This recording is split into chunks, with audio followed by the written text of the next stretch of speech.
નમસ્કાર મિત્રો, અમારા નવા વિડીયોમાં આપનું હાર્દિક સ્વાગત છે। આજે આપણે વાત કરીશું નોકરી કરતા બે મિત્રો સાથે બનેલી એક સત્ય ઘટના વિશે। અરુણ અને અજીત બંને પાકા મિત્રો છે અને એક જ ઓફિસમાં નોકરી કરે છે। બંનેની ડિગ્રી અને પદવી બંને સરખું। અજીતને એક દીકરી અક્ષા અને અરુણને એક દીકરો આર્ય। બંનેની પત્ની પણ વર્કિંગ વુમન હતી। રજાઓમાં સાથે પિકનિક પર જાય અને એકબીજાના જન્મદિવસ કે લગ્ન દિવસ નિમિત્તે ભેગા થાય। આમ એમ કહો કે બે ભાઈઓનો પરિવાર એક જ શહેરમાં રહેતો હોય એમ આજે અરુણે અજીતના ફેમિલીને પોતાના ઘરે જમવા બોલાવ્યા હતા। રજાનો દિવસ હતો અને ત્રણેય જણા અરુણને ઘરે પહોંચી ગયા। અક્ષાને એમ કે આર્ય સાથે રમવા મળશે એમ વિચારી ખુશ હતી તો અજીતની પત્ની આકૃતિ દિવાળી આવતી હોવાથી અરુણની પત્ની અદિતિ સાથે શોપિંગ પ્લાન થઈ જશે અને જો મેળ પડશે તો આજે જ બંને જઈ આવશે એમ વિચારીને આવી હતી। અરુણની મમ્મીનું શ્રાદ્ધ હતું એટલે જમવાનું હતું। દૂધપાક, પૂરી અને બટેટા વડાનું જમણ જમી પરવર્યા પછી આકૃતિ અને અદિતિ બંને પ્લાન મુજબ શોપિંગમાં ગઈ। આર્ય અને અક્ષા બંને સ્કૂલના પ્રોજેક્ટ વિશે કામ કરવા લાગ્યા। અરુણ અને અજીત એકલા પડ્યા એટલે અજીત એ અરુણને પૂછ્યું, યાર તું આ શ્રાદ્ધમાં માને છે? એણે કહ્યું કે ના, હું માનતો નથી। પણ એ અટકી ગયો એટલે અજીતે પૂછ્યું પણ શું? એણે કહ્યું, યાર મમ્મી માટે એના જીવતા એવું કંઈ કરી શક્યો નથી અને તું જાણે છે મારા પપ્પા તો બહુ નાની ઉંમરે ગુજરી ગયા હતા। મમ્મી એ જ મને ઉછેરીને મોટો કર્યો, ચાર્ટર્ડ એકાઉન્ટ સુધી ભણાવ્યો અને એના કેટલા અરમાન હતા કે પછી અમારી સાથે રહે પણ વળી એ અટકી ગયો। પછી આગળ કહ્યું કે અદિતિને એની સાથે નહીં ફાવે તો રોજના ઝઘડા થશે એટલે દર વખતે કોઈને કોઈ બહાનું આગળ કરી દેતો। ઇવન મેં અદિતિને પણ મમ્મી આવવા માંગે છે એવું કહ્યું નહીં અને આમને આમ લગ્ન પછીના 5 વર્ષ સલાવ્યું। પછી આર્યનો જન્મ થયો અને એની કેર કરવા તો કોઈ જોઈશે એટલે મમ્મીનો ઓપ્શન અદિતિ સ્વીકારી લેશે એમ સમજી હું રાજી થઈ ગયો। પણ વિધિને એ મંજૂર નહોતું એટલે એ સમય આવે એ પહેલાં જ એ આર્યનું મોઢું જોયા વગર જ વૈકુંઠની વાટે ચાલી નીકળી અને આટલું બોલતા તો એના ગળે ડૂમો ભરાઈ આવ્યો। અજીત એને વાસામાં હાથ ફેરવીને પાણી પાયું। અરુણે કહ્યું કે ગયા મહિને ટેક્સમાં મુક્તિ મળે એટલે માય ફ્રેન્ડ્સ નામના ઓલ્ડ એજ હોમમાં દાન આપવા ગયો હતો। ત્યાં એક મમ્મી જેવડા બહેન મને મળ્યા। એમણે કહ્યું કે તમારું નામ અરુણ છે? મેં કહ્યું કે હા. તો એણે કહ્યું કે તારી મમ્મી મારી સહેલી હતી અને અમે બંને જણા સેલ્સ વુમનનું કામ કરતા હતા.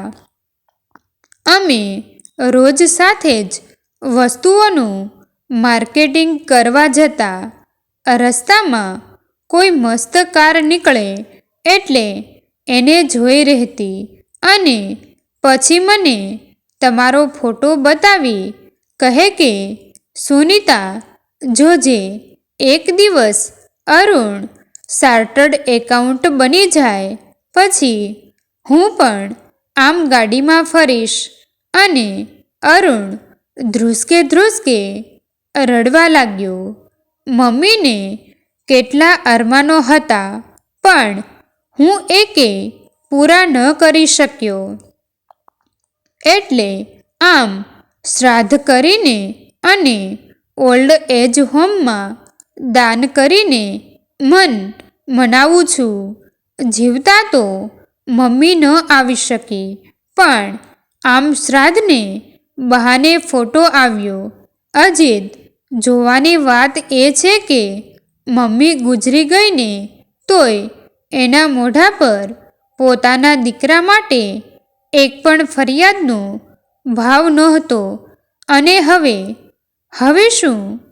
આવતે મહિનાથી 6 મહિના માટે અદિતિની મમ્મી અમારી સાથે રહેવા આવે છે. એના પપ્પા ગુજરી ગયા અને ભાઈ ભાભી અહીંની મિલકત વેચીને પછી એને વિદેશ લઈ જશે. અત્યારે એમને રજા મળે એમ નથી. ભલે અદિતિની મમ્મી એટલે એ મારી પણ મમ્મા જ છે, પણ આ સુખ હું મમ્મીને ન આપી શક્યો. એનું દુઃખ હવે રોજ થશે. અજીત પોતાના પરિવાર સાથે રાત્રે ઘરે પાછો આવ્યો અને અક્ષાએ એને પૂછ્યું, પપ્પા, શ્રાદ્ધ એટલે શું?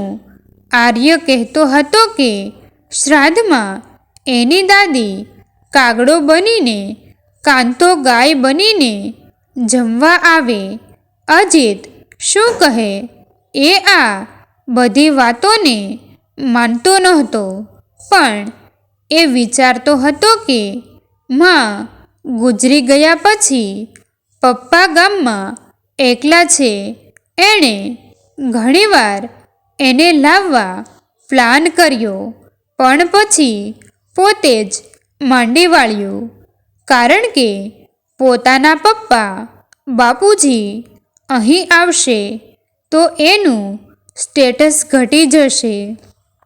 પપ્પાની ઉંમર ઘણી મોટી થઈ પછી પોતાનો જન્મ છે અને એ દેખાવે સામાન્ય તો ઉપરથી બોલી પણ ગામડાની અને હવે તો તમાકુ બીડીની આદત પણ છે. કેમ કરીને આ સોફિસ્ટિકેટેડ સોસાયટીમાં લાવી શકે? જોકે આ બધું તો કહેવાનું હતું. એ લોકો પણ પાર્ટી કરે જ છે ને, અને બીડી નહીં તો સિગારેટ. પણ હવે તો એમની તબિયત પણ સારી રહેતી નહોતી એટલે જ એણે વચલો માર્ગ શોધ્યો હતો કે એ તેને અહીંના લક્ઝરિયસ ઓલ્ડ એજ હોમમાં દાખલ કરી દે. પણ આજે અરુણની વાત સાંભળીને એ વિચારમાં પડી ગયો અને એણે નક્કી કર્યું કે એ બાપુજીને અહીં લઈ આવશે. અને બીજે દિવસે સવારે જ એણે રજા મૂકીને તૈયાર થઈને આકૃતિને કહ્યું, હું આજે રજા પર છું, ગામ જાઉં છું પપ્પાને લેવા. અક્ષા બોલી, પપ્પા દાદાજી આપણી સાથે રહેશે?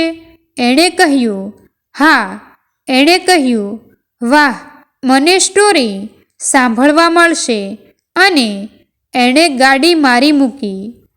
મિત્રો, તમને જો આ વિડીયો પસંદ આવ્યો હોય તો વિડીયોને લાઈક અને તમારા અન્ય સગા સંબંધી મિત્રો સાથે વિડીયોને શેર કરવાનું ભૂલતા નહીં અને આવા જ નવા જીવન ઉપયોગી, જીવનમાં કંઈક નવું કરવાની પ્રેરણા મળે, કંઈક નવું જાણવા મળે તેવા વિડીયો જોવા માટે અમારી ચેનલ સાથે બન્યા રહો. થેન્ક યુ મિત્રો. મળીએ છીએ એક નવા વિડીયો સાથે.